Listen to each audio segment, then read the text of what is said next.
Continuamos en mensaje directo, vamos a seguir hablando de la campaña. Queda el último tramo, al 19 de noviembre, el balotaje en el que el país definirá finalmente si Sergio Massa o si Javier Milei se convierten en presidente de la nación a partir del 10 de diciembre. Recién hablábamos con un referente de Unión por la Patria en materia de seguridad. Ahora vamos a hablar con Laura Rodríguez Machado, diputada del PRO. ¿Qué tal, diputada? ¿Cómo le va? ¿Qué tal? Muy buen mediodía a todos y saludos a tu audiencia. Muy buen mediodía, gracias por atendernos, Laura. Bueno, ¿cómo está viendo este último tramo de cara al 19 de noviembre? Córdoba claramente se ha convertido en un terreno especialmente en disputa, ¿no? Claro, efectivamente. Bueno, en el día de ayer se proclamaron en la Asamblea Legislativa las dos fórmulas que van a balotaje el domingo que viene, no, sino el otro, ya falta poco y nada, y se define quién nos va a regir los destinos de la Argentina por los próximos 4 años. Y como bien vos decías, Córdoba toma un protagonismo muy, muy especial por varias razones. Uno de ellos, porque después de la Ciudad de Buenos Aires, es el distrito electoral más grande en cantidad de votantes.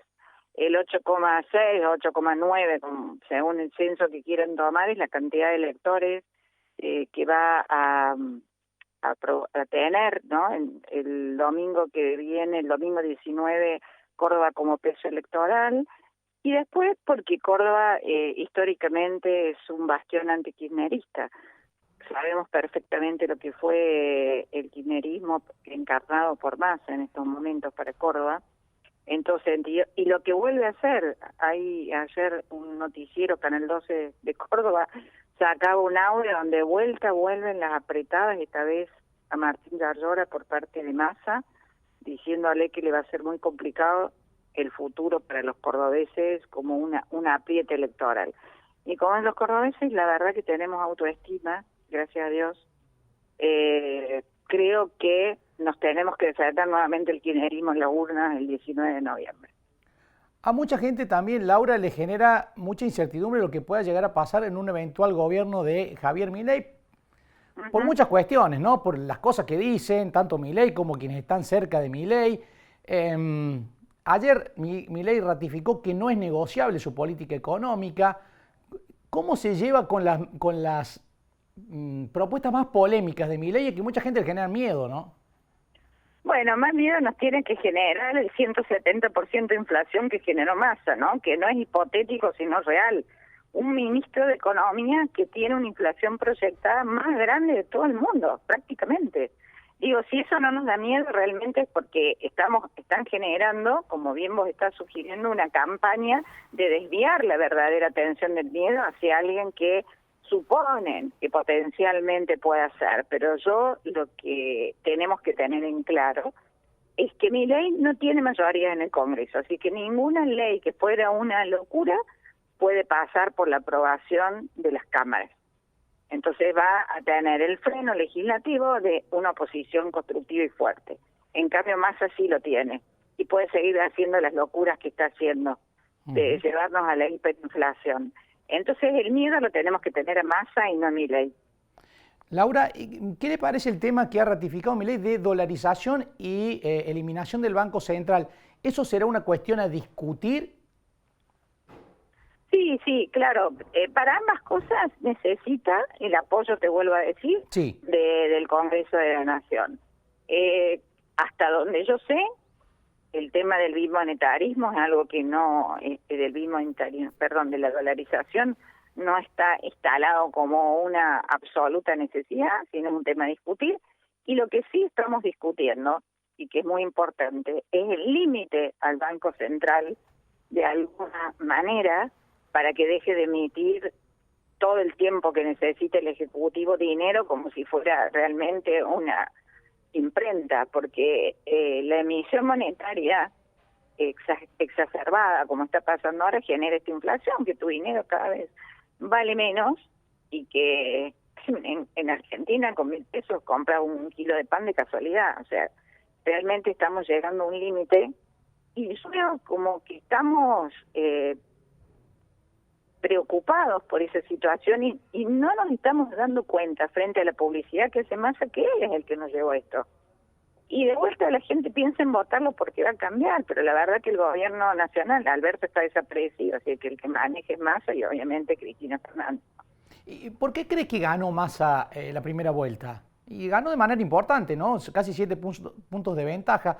En un contexto económico tan complejo, ¿prevalecieron otras cuestiones, otras cosas?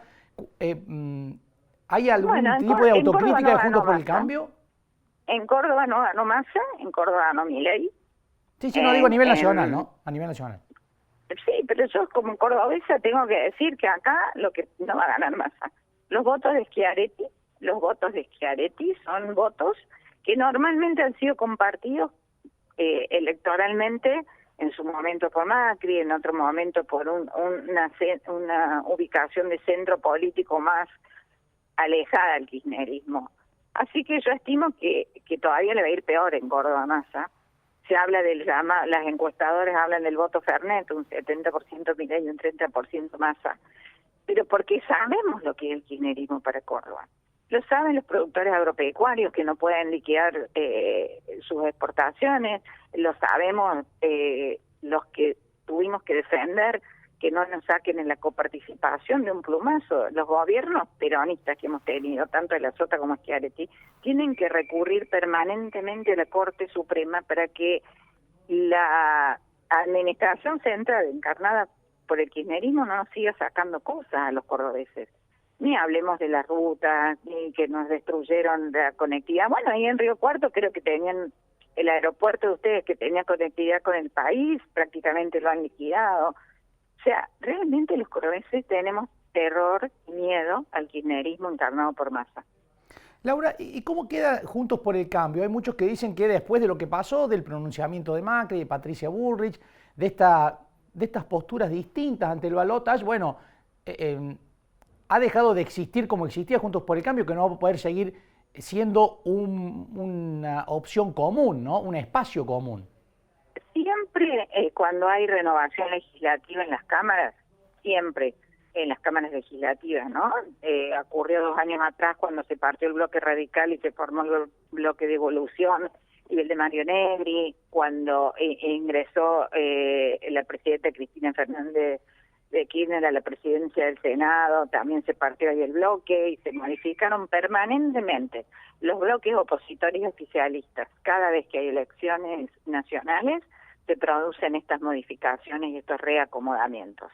Se produjo en Juntos por el Cambio, llámese como se llame a futuro, donde algunos se fueron, vuelvo a decir, abrieron sus bloques, pero otros ingresaron como Espert o López Murphy, o otros acuerdos políticos. Eso es una cuestión natural porque son cambiantes las propuestas de los sectores políticos en relación a sus referentes, también son cambiantes quienes ingresan tanto a la Cámara de Diputados, que se renueva por mitades cada 2 años o por tercio la de senadores, y esto genera nuevos acuerdos políticos legislativos. Así que es normal, no sé cómo se va a llamar o si se va a seguir llamando igual, pero nos volveremos a acomodar si hay que aumentar o no la cantidad de legisladores opositores o si vamos a hacer un bloque que acompañe a un nuevo gobierno liberal o que no sea kirchnerista.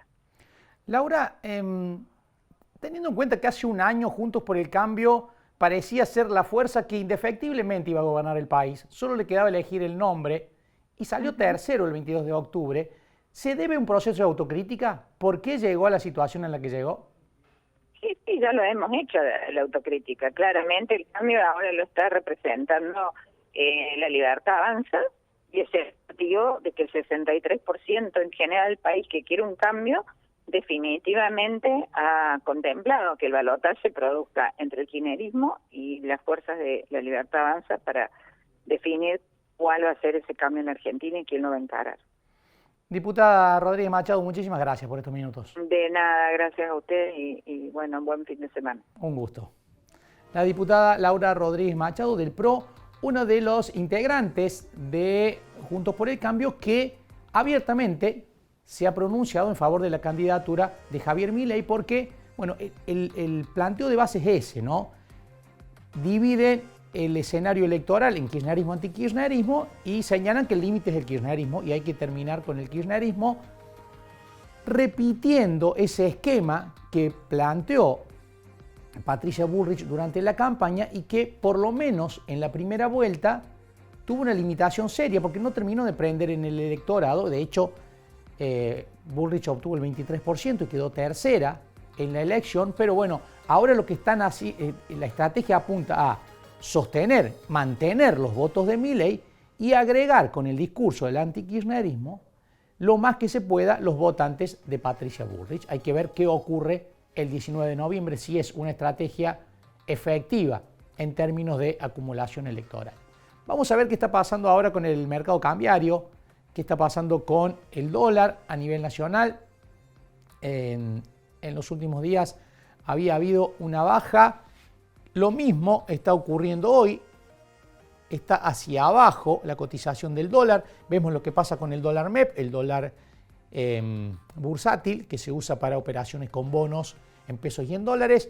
Está para la compra 8.69,51, para la venta 8.71,32. Recordemos que había pasado largamente los 1.000 pesos. Hoy está en 8.71, una baja del 0,60% en las últimas 24 horas. ¿Qué pasa con el contado con liquidación?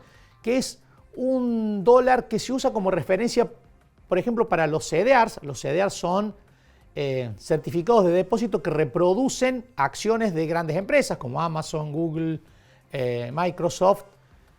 Y también es un dólar que se usa para que las empresas saquen los dólares del país. Ahora está 8.74,16 para la compra, 8.76,85 para la venta, una caída del 0,76%. Cierra la semana el dólar, estas versiones del dólar, el dólar financiero, hacia abajo. Por supuesto, el dólar Banco Nación sigue en el mismo nivel, 3,65. El gobierno había anunciado que iba a sostener ese nivel hasta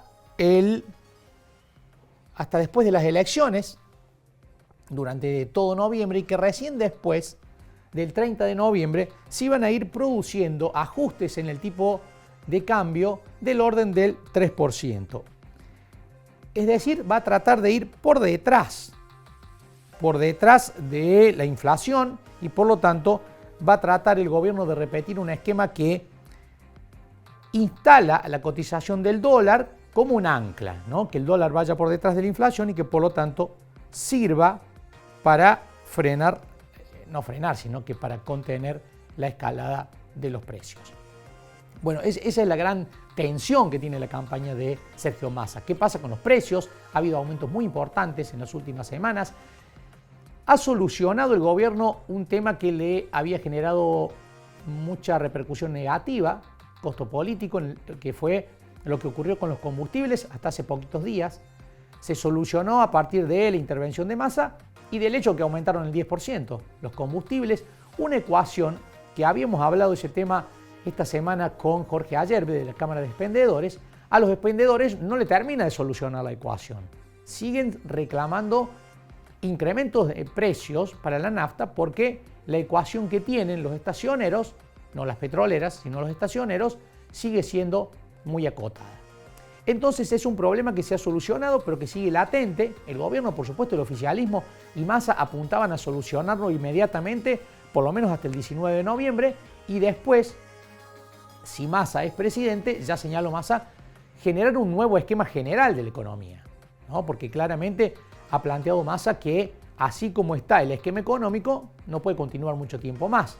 Tiene que robustecer el ingreso de dólares al Banco Central, tiene que reducir los gastos y equilibrar las cuentas públicas, pero dijo Massa, eso se va a producir una vez que asuma como presidente, porque lo ha dicho Massa y es una de las críticas que le hace la oposición. Massa dijo, este no es mi gobierno. Y por lo tanto, las características de un gobierno de Massa hay que esperarlas a partir del 10 de diciembre.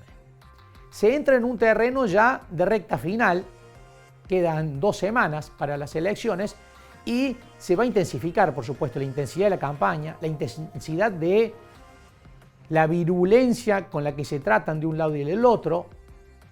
y siempre está latente lo que pueda ocurrir con la economía, que es el ojo en lo que tiene que poner Sergio Massa. Sergio Massa que el lunes va a estar aquí en Río Cuarto, en campaña, en Río Cuarto, en James Craig, en Córdoba. Massa necesita mejorar sus índices en Córdoba. Señalan que el objetivo es subir hasta el 35%, por lo menos en Córdoba, para tratar de equilibrar la balanza, porque Córdoba es un distrito que representa más del 8% de los votos a nivel nacional y puede pesar en el resultado final si es que, como vaticinan varias encuestadoras, va a ser un resultado cerrado. Llegamos al final de Mensaje Directo, nos vamos a reencontrar el lunes como siempre a las 12:30. Chao, que tengan buen fin de semana.